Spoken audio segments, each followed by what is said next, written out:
What makes XSS vulnerabilities in WordPress a great bug bounty target for beginners? So, as a WordPress plugin or theme developer, um, when you're creating code for your plugin or theme, you're talking about hundreds of thousands of lines of code, and it's often difficult to ensure that every single input is sanitized and every single output is escaped, right?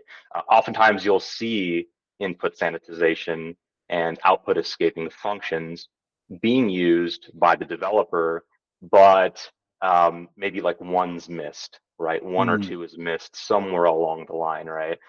Or some other, maybe you have multiple developers, right? And they have different coding styles, and one comes in and does an update and fails to sanitize like an output or something like that.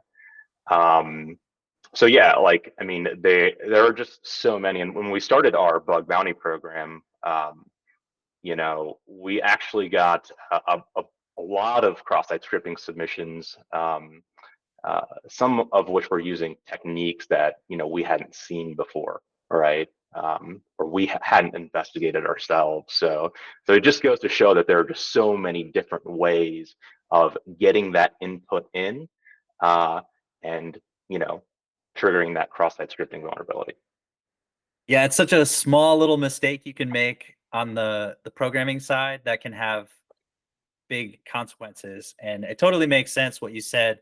It is a best practice to sanitize input, but when you have a team working on code and you have all these different developers with their own styles, it's easy to see that something might get missed every once in a while.